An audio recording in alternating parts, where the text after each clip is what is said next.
Hello everyone, this is Caruso from MGD 1402 here with my week 1 reflection video.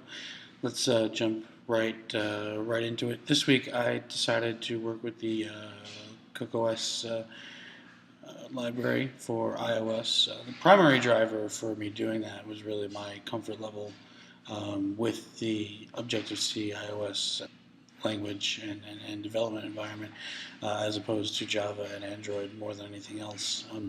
I figure that learning a new framework would be a significantly easier prospect if I were working within a core language that I was more familiar with and more comfortable with.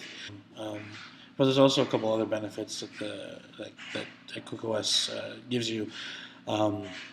It's been around for a number of years now, so it's got a really strong developer-backed community already with a number of tutorials and how-tos and things like that. So that's a huge benefit to using CocoaOS. And from everything that I've read and heard, obviously I haven't tried this yet myself. I've only been working with it for the past few days. Is that if I ever do decide that I do want to try to take it to Android or just, as a secondary platform, it should be relatively easily portable, which would be a huge benefit to me as well as a cross-platform developer. And finally, at least in terms of how I would define a lightweight solution, this is a pretty lightweight solution. I can get most simple tasks done with just a few lines of code each. So it doesn't take a huge amount of overhead to really start to learn how the system, how the framework works. So those are all three things that I really digging about working with CocoaOS. That's not to say that everything is great about it. One of the key things to keep in mind is it is not native to iOS. So you do have to install it externally, and it's not supported officially by Apple. So it's all third-party support that you get from it.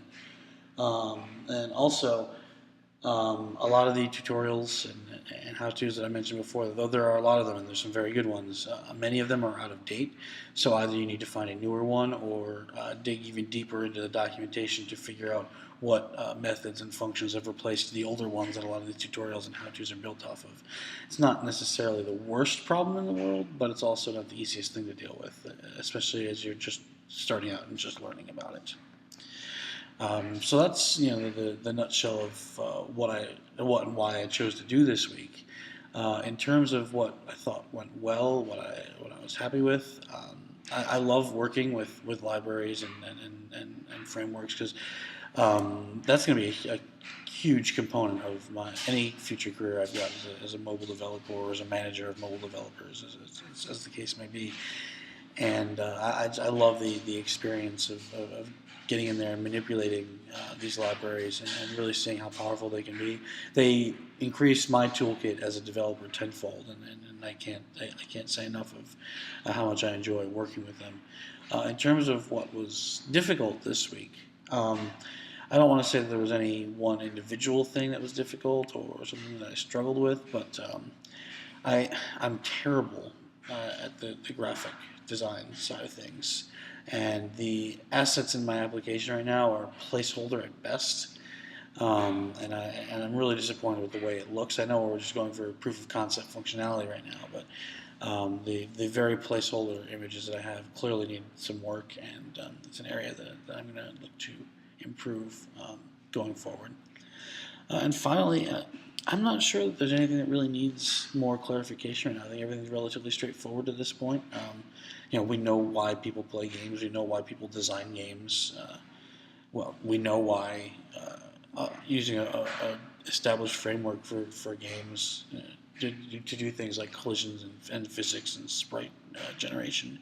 We understand why those things are important. So I suspect there will be some questions that pop up in subsequent weeks, but right now everything's pretty straightforward. So I'm good in that regard.